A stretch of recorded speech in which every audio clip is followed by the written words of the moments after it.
Vamos começar?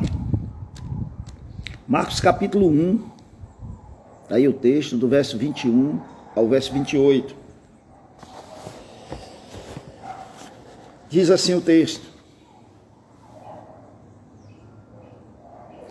depois entraram em Cafarnaum. Cafarnaum era uma cidade na Galileia, ali muito próximo, e Cafarnaum foi muito próximo de Nazaré, que foi aonde Jesus cresceu, né?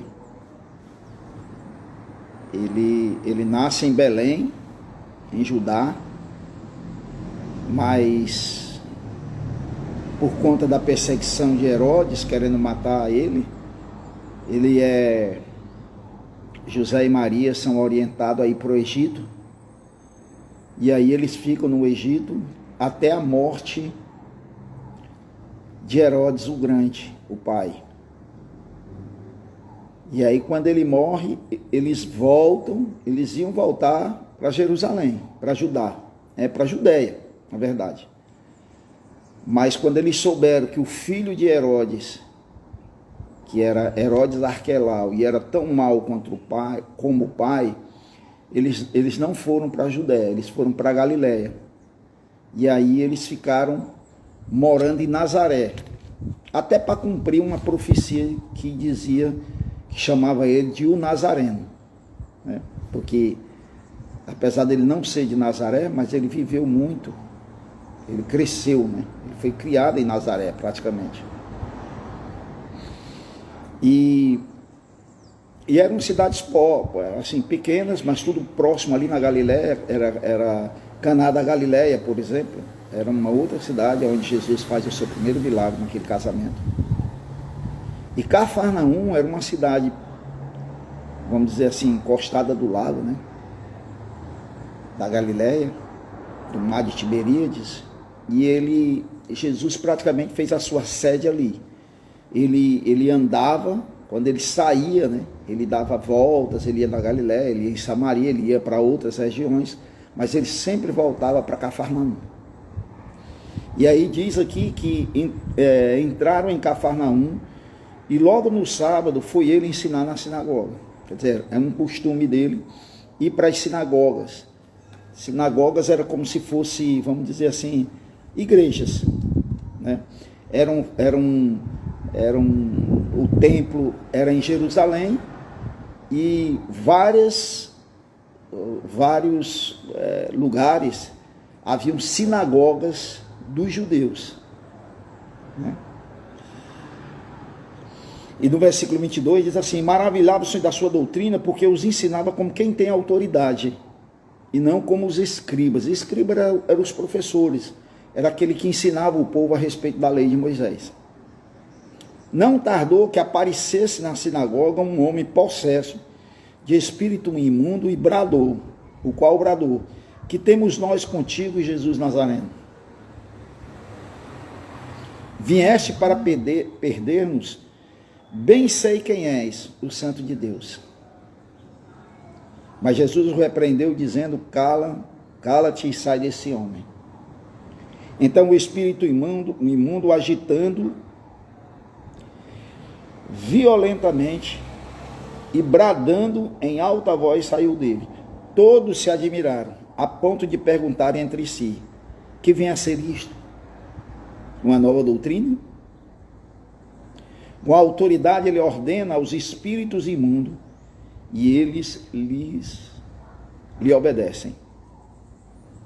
Então correu célere, se espalhou rapidamente a fama de Jesus em todas as direções, por toda a circunvizinhança da Galileia.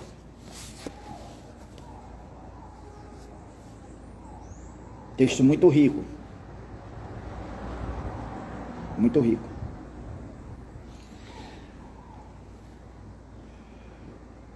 O Evangelho de Marcos, se você olhar o primeiro versículo do capítulo 1, que ele vai apresentar o Evangelho de Marcos, ele vai dizer o princípio do Evangelho de Jesus Cristo, Filho de Deus.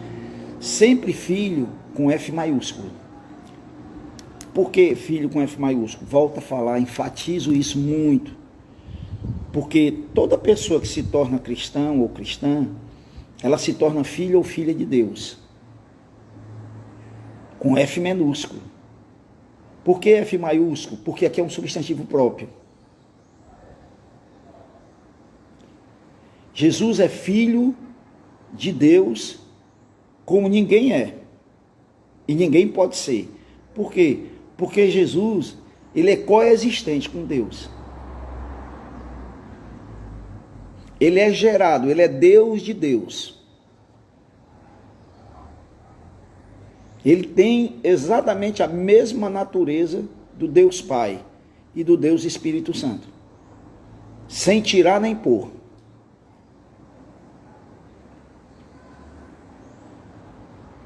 E isso é doutrina básica do cristianismo. Deus se fez carne. Como disse João no capítulo 1, versículo 14. E habitou entre nós, cheio de graça e de verdade, e vimos a sua glória, a mesma glória que vimos no unigênito do Pai, no Filho único. Por isso que Jesus é unigênito. Por quê? Porque é único. Assim como Jesus é o primogênito dentre os mortos, o primeiro que morreu e que ressuscitou para não morrer nunca mais. Quando a gente vê, por exemplo, ressurreição, tanto no Velho como no Novo Testamento, a ressurreição de Lázaro, do filho da viúva, da filha de Jairo, né, na sinagoga, que era chefe da sinagoga. Na verdade, assim, a grosso modo, ou usando o termo correto, ali não foi uma ressurreição, ali foi um ressuscitamento. Por que não foi ressurreição? Porque essas pessoas voltaram a morrer. Elas ressuscitaram, mas depois elas morreram de novo. Mas Jesus não. A ressurreição de Jesus é para não morrer nunca mais. Por isso que ele é o primeiro de uma raça. Aquele que ressuscitou e não morre nunca mais. E olha como isso é interessante. Quando um cristão, uma cristã é batizada nas águas, mergulhada nas águas, ali simboliza a morte daquela pessoa que está sendo batizada para não morrer nunca mais. Aquilo é um símbolo, uma sombra do que será a realidade. Mas o meu ponto aqui é esse. É que Jesus é o unigênito, é o Deus que se fez carne. E Marcos, ele quer provar que Jesus é o Filho de Deus. Aí ele vai apelar para algumas, vamos dizer assim, testemunhos do que ele está dizendo é a verdade. Por exemplo, ele já começa dizendo no capítulo 2, no versículo 2 do capítulo 1, conforme a profecia de Isaías. Ele apela para o profeta Isaías: eis que envio diante da tua face o meu mensageiro, o qual preparará o teu caminho. Então, a primeira coisa aqui, ele está usando que Jesus era aquele da qual Isaías, que viveu 7 séculos antes de Cristo, havia profetizado. Depois ele apela para João Batista, porque João Batista dizendo, a profecia dizendo que vinha alguém para preparar o caminho, e esse alguém era João Batista. Aí continuando no capítulo 1, quando Jesus é batizado, no versículo 9, logo ao sair da água, versículo 10, viu o céu rasgares e o Espírito, com E maiúsculo, o Espírito Santo, descendo como pomba sobre ele. Então foi ouvida uma voz do céu que dizia: tu és o meu filho amado, em ti me comprazo. Agora é o próprio Deus Pai testemunhando que Jesus é o seu filho. E por que eu fiz esse arrudeio todo? Porque aqui nessa passagem que eu acabei de ler, veja o que é que os demônios dizem. Versículo 24. que temos nós contigo, Nazareno? Vieste para perder-nos, bem sei quem és, o Santo de Deus. Então, Isaías profetizou sobre ele, João Batista profetizou sobre ele, o próprio Deus testifica de que ele é o Filho, mas para comprovar tudo isso, até os demônios sabem quem Jesus é.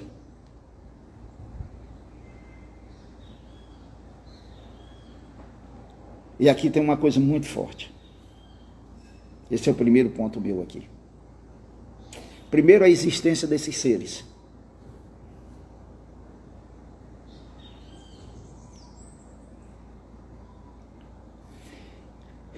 Satanás, ele tem uma legião de demônios. Ele tem uma...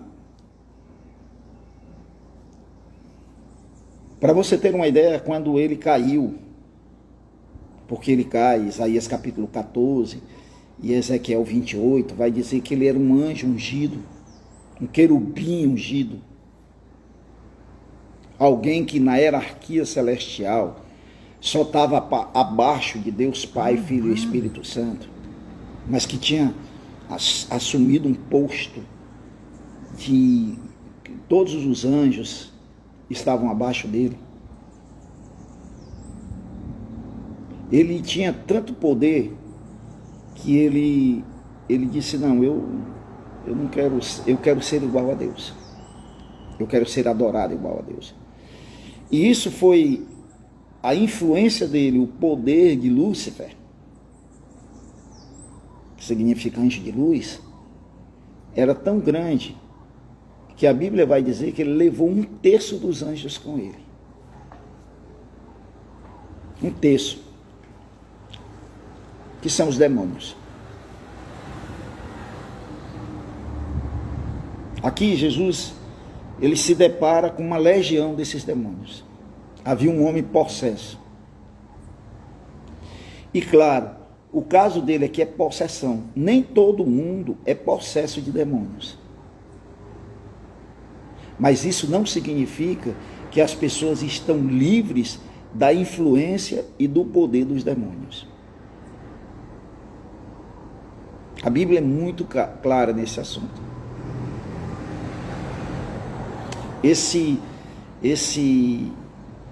Vamos dizer assim, esse mundo espiritual, ele é real. O apóstolo Paulo chega a dizer, em Efésios, por exemplo, capítulo 2, que antes de Cristo, todos nós estávamos mortos, né, espiritualmente falando. Porque nós vivíamos segundo o príncipe, dentre outras coisas, nós vivíamos segundo o príncipe da potestade do ar. Do espírito que agora atua nos filhos da desobediência. Isso é real. Nem todas as pessoas são possessas. Nem todas, como a situação desse que acontece aqui. Mas isso não significa que essas pessoas não estão debaixo desse poder maligno.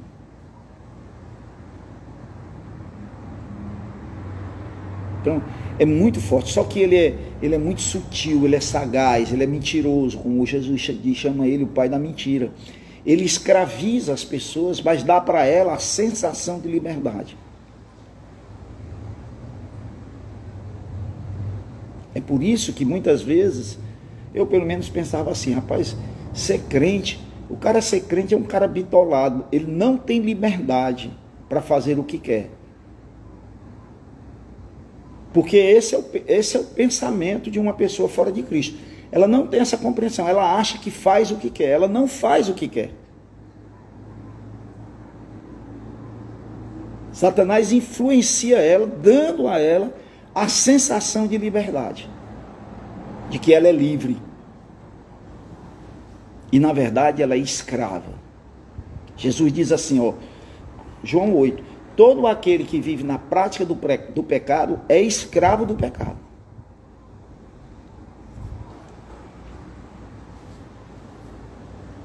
É como se essa pessoa tivesse acorrentada espiritualmente.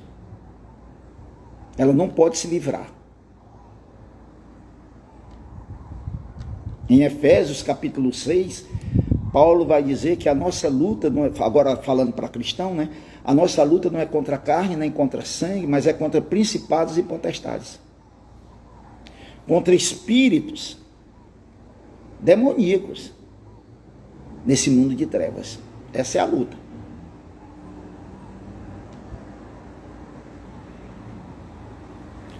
Em Colossenses capítulo 1, Paulo vai dizer no versículo 13 que nós fomos transportados do império das trevas para o reino do Filho do seu amor. Então, existe um império, existe um principado.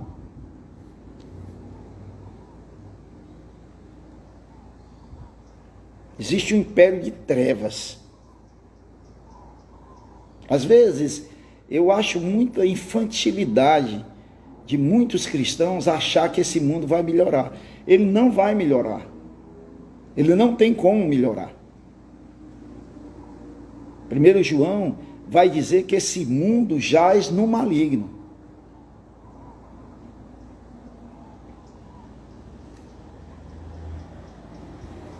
Então, Jesus diz que o ladrão vem para roubar, para matar e para destruir. Ele está presente, isso é real.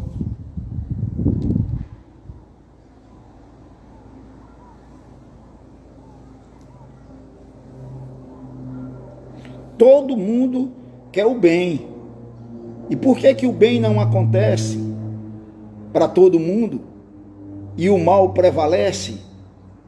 A resposta está aí. Não é falta de conhecimento. Não é. Nos últimos 50 anos, o homem, em termos de conhecimento, ele conseguiu evoluir o que toda a história da humanidade não conseguiu.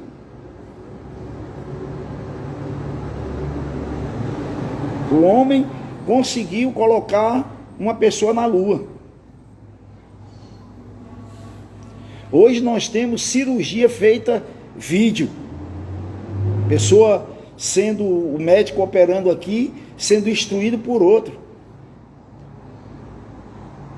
Eu consigo falar com vocês e vocês comigo, e nós conseguimos falar com o mundo inteiro num aparelhozinho pequeno desse na nossa frente. Isso foi evolução de 50 anos para cá. Isso não tem muito tempo não. Tem muito tempo não. Os mais velhos sabem que nem telefone, na verdade, já existia, mas a gente não tinha acesso. Televisão é coisa da agora. Voar com Santos Dumont faz pouquíssimos anos.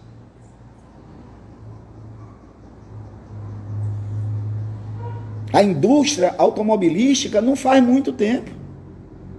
Então, o homem ele evoluiu na ciência, ele evoluiu.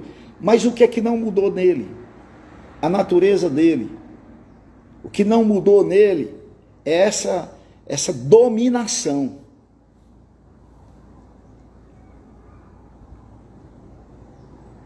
E tem muitos cristãos que esquecem isso, ou que fazem de conta que isso não existe. Você não ganhará uma guerra se você subestimar o poder do inimigo. Você tem que saber do poder do inimigo.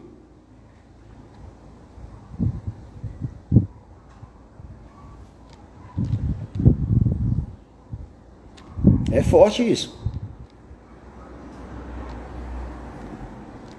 Nós temos 3 inimigos implacáveis: o mundo, nós mesmos e Satanás. Sendo que o pior desses não é Satanás, não são os demônios, somos nós mesmos. Esse é o pior. Nós somos inimigos de nós mesmos. Jesus disse que é do coração que procede toda malignidade. É do coração do homem. Paulo vai dizer aos romanos que quando nós somos tentados pela nossa própria carne.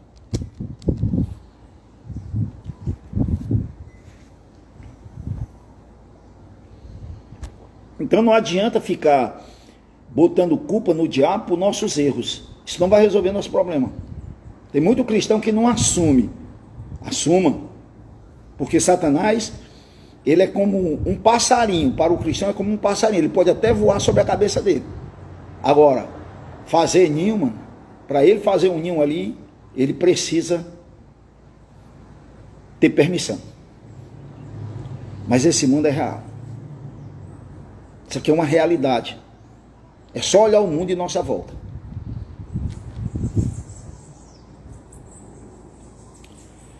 Uma segunda coisa que eu quero tratar aqui é que não é pelo fato de alguém confessar Jesus como Senhor e como Salvador que necessariamente ele seja. Olha como é interessante. Satanás aqui, ele diz assim no versículo 24.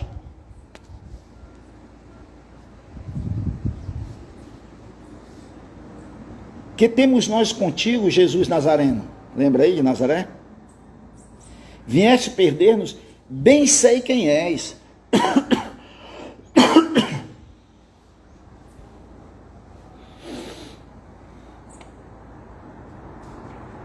É interessante. Bem sei quem és, o Santo de Deus. Isso aqui é muito importante a gente entender, porque a mera crença de que Jesus é quem ele é, isso não muda nada. Se isso ficar apenas no intelecto, na compreensão, se isso não descer para o coração.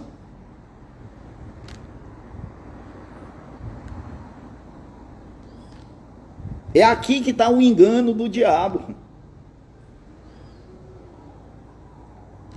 Se você sair entregando dinheiro para qualquer pessoa, rapaz, confessa aí Jesus como Jesus é o Senhor e o Salvador. Confesse isso, e dê 10 reais para essa pessoa que ela vai, você não vai faltar dinheiro. Mas de fato essas pessoas são dele? Não. Ou então, alguém pode ter essa compreensão lógica, como Nicodemos, por exemplo, disse: ninguém pode fazer os sinais que tu fazes se Deus não estiver com ele. Isso era uma compreensão lógica. Aí Jesus falou do novo nascimento.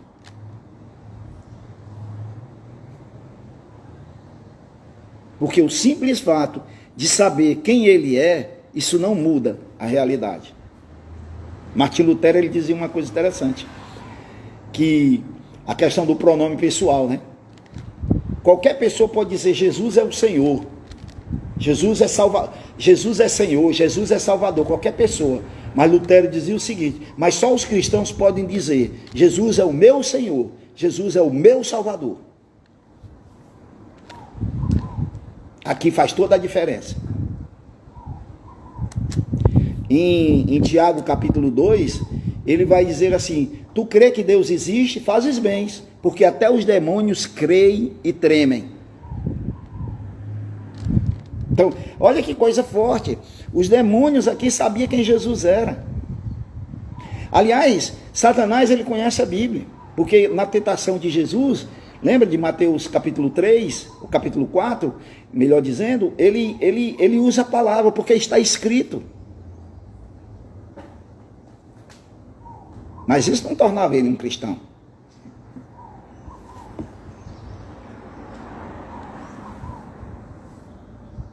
Compreendeu aqui? Olha como isso é muito forte.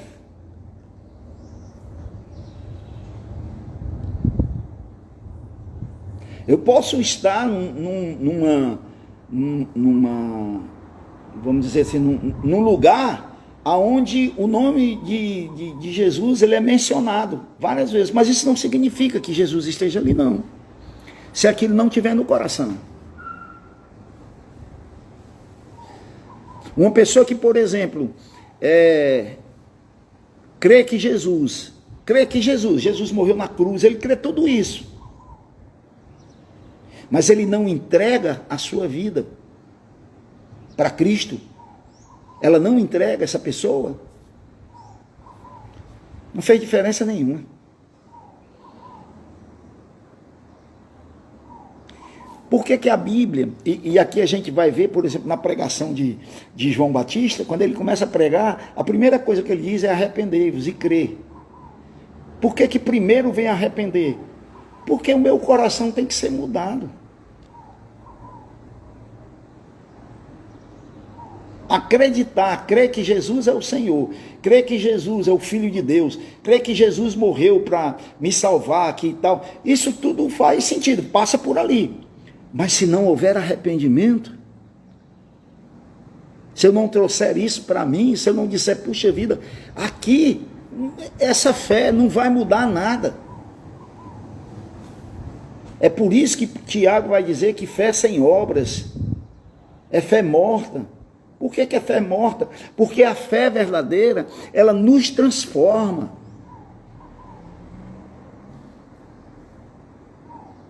Quando eu vejo um cristão e uma cristã, já depois de muito tempo andando na fé, que não muda e não quer mudar de situações, de atitudes e comportamentos errados, você precisa pensar e dizer, cara, peraí, tem alguma coisa errada aí. Não, mas eu sou assim mesmo. Não, você não é. Você era assim. Agora você não é mais assim. Você nasceu de novo, filho. Não deixa o diabo te enganar, não.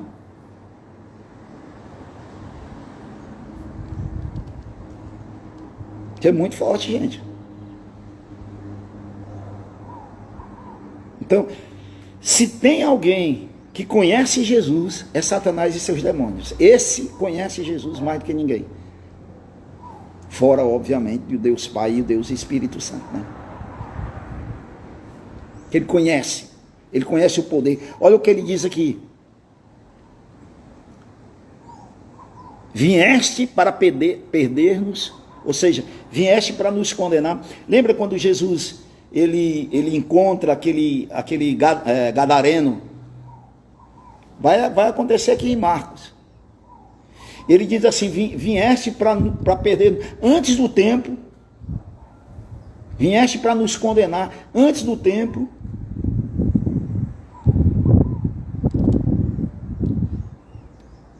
porque vai chegar um momento em que esses espíritos demônios, juntamente com todos aqueles que deram as costas para Jesus, que não aceitaram Jesus como o Senhor, como o Salvador, que não foi capaz de dizer, Ele é o meu Senhor, Ele é o meu Salvador, de verdade, e tentar viver, eu não estou falando de perfeição, mas tentar viver debaixo da égide de Jesus.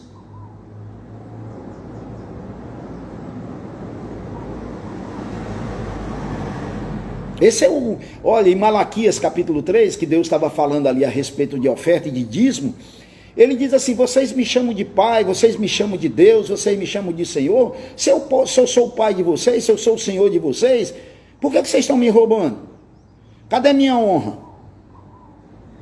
Quer dizer, vocês são capazes de honrar um governador, porque vocês não vão dar qualquer coisa para ele, vocês querem vir dar para mim, e vocês ainda me chamam de Deus. Você está vendo o contraste aqui? Quer dizer, para mim vocês me dão qualquer coisa, para os outros vocês querem dar o melhor. Olha como isso é forte, mano. Às vezes nós estamos querendo comprar coisas, ou estamos querendo, eu não estou falando comprar, eu estou dizendo, nós usamos tempo, nós usamos dinheiro, nós usamos talento, nós usamos capacidade, tanta coisa que nós usamos que não é para a glória de Deus. Olha como isso é interessante. Mas eles sabiam, porque vai chegar um dia, Mateus capítulo 25, Jesus diz no versículo 41, apartai-vos de mim, malditos, para o fogo eterno, preparado para o diabo e seus anjos. Então o inferno não foi criado para homens, mas o inferno foi criado para o diabo e seus anjos. O problema é que homens e mulheres que não aceitaram, que não se curvaram, que não se entregaram a Jesus, que não decidiram, que não aceitaram, que não receberam Ele. Porque Satanás diz, eu sei quem és, tu és o santo de Deus.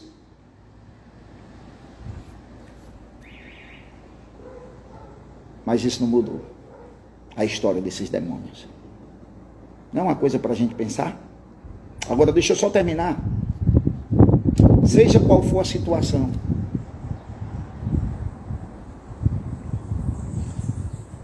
Jesus tem a autoridade. Jesus tem a última palavra. ele diz no versículo 25, cala-te e sai desse homem.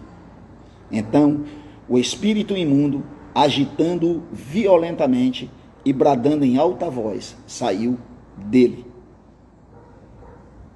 Não há situação, para Cristo não há situação que seja irreversível. Porque ele tem toda a autoridade. Não é os demônios que têm toda a autoridade. Vai chegar um dia em que esses inimigos, eles vão sair da nossa vida. Às vezes eu fico pensando, uma das grandes belezas do céu é que nós vamos viver sem tentação. Eu não consigo, eu nunca nem, eu digo, como é que vai ser isso? O Josemar liberto de tentação. Você liberta de tentações. No céu a gente não vai ter tentações.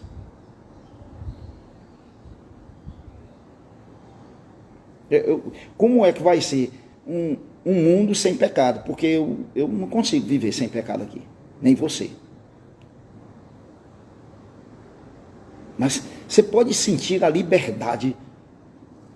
Eu amar as pessoas sem segundas intenções. Você ser amado pelas pessoas sem segundas intenções. Sem malícia. A gente não consegue imaginar uma coisa assim. A gente não consegue imaginar.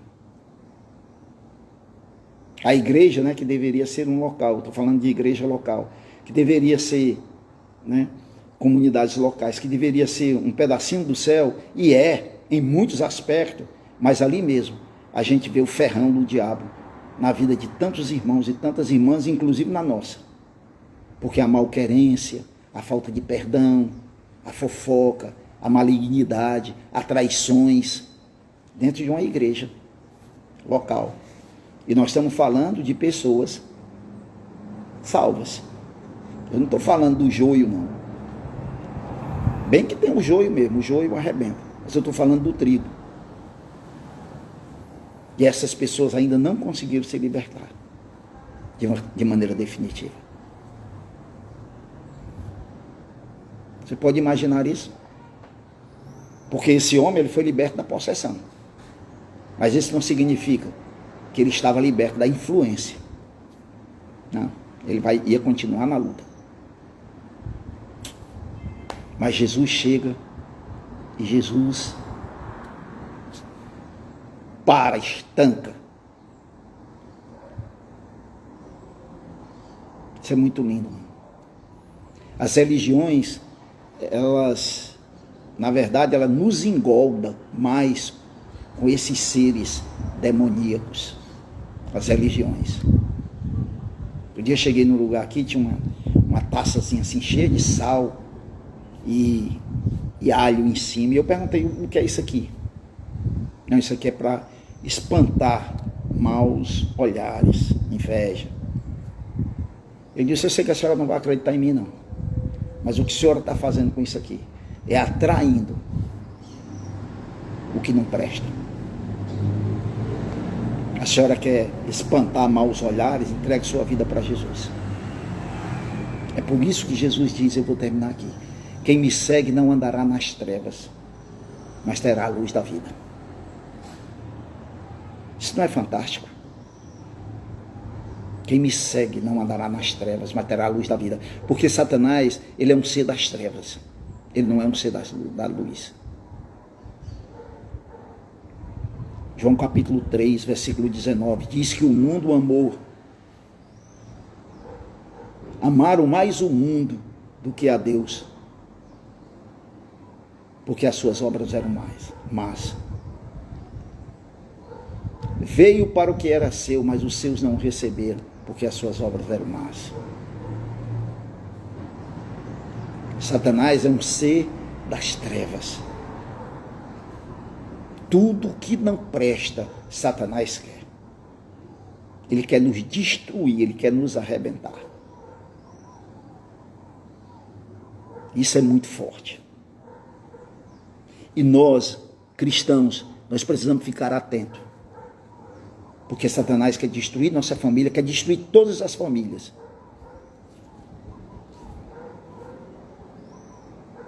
Todas.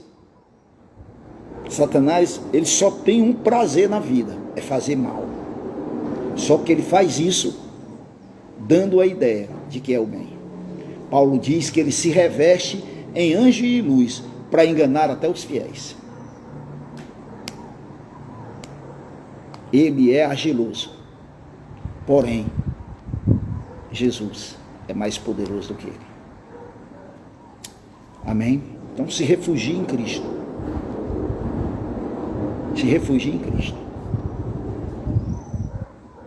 Eu sou o irmão mais novo, né? Dos irmãos, porque eu tenho uma irmã mais nova do que eu, mas dos irmãos, não das irmãs, tem irmãs mais velhas, né? Mas eu sou o mais novo dos homens. E eu tenho um irmão mais velho do que eu. Então, na minha época de criança, na escola, quando vinha alguém mais forte do que eu brigar, né, comigo, algum menino, eu dizia, peraí que eu vou chamar meu irmão. Aí eu buscava meu irmão mais velho, para resolver a parada. Então, hoje é mais ou menos assim, quando a gente vê um negócio assim, peraí que eu vou chamar o meu irmão é Jesus, sabe? Aí Satanás batia em retirada, que o cabo lá, quando conhecia meu irmão, batia em retirada, não, eu não queria mais não, ele não queria inimizade comigo, porque eu ia chamar meu irmão, eu tinha um irmão mais velho, ele maior, né, mais forte, ele resolvia a minha parada. Se fosse do meu tipo, do meu tamanho, a gente entrava no tabefe mesmo, e o negócio pegava, e eu apanhava às vezes na escola, não apanhava em casa, ou então eu batia na escola, mas apanhava em casa, era uma confusão, tempo bom, né? Mas é assim mesmo. Então, quando você se sentir oprimido, diz assim, ó, eu vou chamar meu irmão mais velho. Aí você entra em oração. Invoca o nome de Jesus. E Satanás, ó, sai fora. Sai fora, porque ele já sabe que ele é um derrotado. Glória a Deus. Vamos parar aqui, né? Amém. Deus abençoe vocês. Muito legal, muito legal. Gleiciane, aleluia. Glória, Deus abençoe você.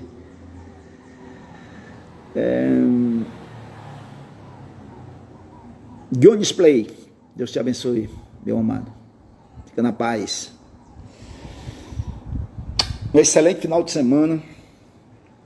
Vão na igreja, vão adorar Jesus, vão cultuar Jesus. Vai lá. Sabrina, Deus te abençoe, filha. Também, bom dia, mano. Bom dia, legal estar com vocês aqui, viu? Muito legal mesmo. Deus é tremendo, né? Jesus é maravilhoso demais. Vou chamar meu irmão mais velho. Gostei dessa. Vai mesmo, tem que chamar. Ó, esse irmão mais velho, tem que estar chamando ele toda hora. Me ajuda, Jesus. Vamos lá. Em oração, né? Em clamor. É muito legal. E a gente tem a certeza, Gleiciane, que ele nunca vai nos rejeitar, né? Porque ele diz assim, aquele que vem a mim, de modo algum eu lançarei fora. Ô irmão legal, né? Esse meu irmão mais velho, às vezes ele me rejeitava. Às vezes quando aí ele dizia, não, pai, tá, não sei o que, aí ele, né? Mas esse nosso irmão mais velho aí, esse não rejeita nunca. Pode chegar só o bagaço. Eu não vim chamar justos, e sim pecadores ao arrependimento. Se você é um pecador, se você se vê um pecador e uma pecadora, Jesus veio para você, veio para mim, né? Glória a Deus. É muito legal, mano. Isaías. Ô, meu irmão, obrigado. Boa palavra, Isaías. Deus te abençoe, viu? Saudade de você. Ó, beijo no coração. Vamos adorar. Vamos andar com o nosso irmão mais velho. Vamos saber que ele resolve a nossa parada, né? Ele resolve.